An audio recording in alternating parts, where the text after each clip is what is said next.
আসসালামু আলাইকুম এভরিওয়ান, সবাই কেমন আছেন? আশা করি সবাই ভালো আছেন। আজকে সকাল সকাল ঘুম থেকে উঠে চলে গেছিলাম বাজারে। তো বাজারে গিয়ে দেখলাম যে একটু ফ্রেশ ফ্রেশ লইট্টা মাছ পাইলাম। তো আমি লইট্টা মাছ খুব একটা খাই না, এটা আমার দ্বিতীয়বার খাওয়া। তো লইট্টা মাছটাকে কেটে বেছে হাফ লেবু কেটে চিপে নিলাম, তারপরে দিয়ে দিলাম হলুদ গুঁড়া আর দিয়ে দিলাম লবণ। এবার হলো এটাকে ভালো করে মেরিনেট করতে হবে। ভিতরে হলো গিয়ে হলুদ আর লবণটা আর লেবুর মিশ্রণটাকে ভালো করে ঢুকিয়ে এই যে আমি ভালো করে মেরিনেট করে নিতেছি। এরপরে হলো গিয়ে একটা ঢাকনা দিয়ে 1 ঘন্টার জন্য ফ্রিজে রেখে দেবো। তারপর এবার নিয়ে দিতেছি হলো 2 কাপ ময়দা, একটু লবণ, টেস্টিং সল্ট, তারপরে হলো সাদা গোলমরিচের গুঁড়া, এটা হলো চিলি ফ্লেক্স, তারপরে হলো গিয়ে অরিগ্যানো, তারপরে দিয়ে দিচ্ছি জিরার গুঁড়া, ধনিয়ার গুঁড়া আর হালকা পরিমাণে হলুদ। এবার হলো ভালো করে এটাকে মেখে নিব। মেখে তারপরে হলো গিয়ে 1 ঘন্টা পরে ফ্রিজ থেকে মাছটাকে নামিয়ে নেব আর কি।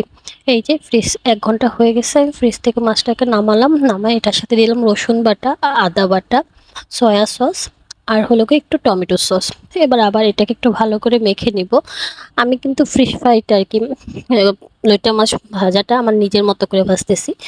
তো এই যে এবার হলো গিয়ে কোটিং করব। ভালো করে এপিট ওপিট করে 2টা চামচের সাহায্যে, হাত দিয়ে করলে হলো গিয়ে কোটিংয়ের ময়দাটা হাতে খুব লেগে যায়। তো এই জন্য 2টা চামচ দিয়ে করলে খুব ভালো হয় আর সহজও হয়। তো এইভাবে ভালো করে কোটিং করার পর এই যে আমি সবগুলো মাছকে তেলটাকে হালকা গরম করে নিচ্ছি। বেশি ডিপ ফ্রায়ার করবো না, প্রথমে হালকা গরম তেলে হালকাভাবে আঁচে কিছুক্ষণ ভাজবো। এপিট ওপিট যখন হালকা ব্রাউন হয়ে যাবে তখন হলো গিয়ে এটাকে একবার নামিয়ে নিব। নামিয়ে বাকি মাছগুলোকে আমি এবার ঠিক এভাবেই একই প্রসেসে ভেজে নিব। তো এই যে বাকি মাছগুলো আমি দিয়ে দিলাম, হালকা করে ভেজে নিতেছি। এবার হলো প্রথম ভাজা মাছগুলো আবার আমি তেলে দিয়ে দিব। তো এরকম করে 2বার ভাজলে কি হয়, জিনিসটা অনেক ক্রিস্পি হয় আর অনেক সময় পর্যন্ত মচমচা থাকে। তো এই যে দ্বিতীয়টা আমি আবার এবার দিয়ে দিয়ে প্রথমটা উঠিয়ে নেব। তো প্রথমটাও আমার একদম ব্রাউন ব্রাউন ক্রিস্পি ক্রিস্পি হয়েছে। তো এই যে দ্বিতীয়টা আমার ভাজা হয়ে যাইতেছে, এই যে হালকা লাল লাল ব্রাউন ব্রাউন হতেছে। আমার এখন ভিডিওতে কথা বলতেছি আর এখনো খাওয়ার ইচ্ছা জাগতেছে। যাই হোক, এই যে আমার দ্বিতীয় ভাজাটাও শেষ, তেল থেকে তুলে নিলাম। এটা অনেক সময় পর্যন্ত একদম মচমচা থাকে। তো কেমন মচমচা হয় আমি আপনাদের দেখাচ্ছি।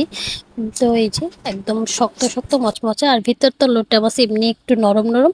তো এটা খেতে কিন্তু খুব মজা হয়েছে। আমি দ্বিতীয়বার খাইছি, প্রথমবার আমার এত একটা ভালো লাগে নাই, নিজেই রান্না করছিলাম। তো এবারেরটা একটু নিজে ইউনিকভাবে রান্না করার চেষ্টা করছিলাম। তো গরম গরম ভাতের সাথে লইটা মাছ ভাজা আর হলো গিয়ে পেঁয়াজ দিয়ে আমি দুপুরের খাওয়াটা শেষ করে নিতেছি। তো আমার ভিডিওটা যদি ভালো লাগে লাইক কমেন্ট শেয়ার দিয়ে আমার পাশে থাকবেন। আল্লাহ হাফেজ।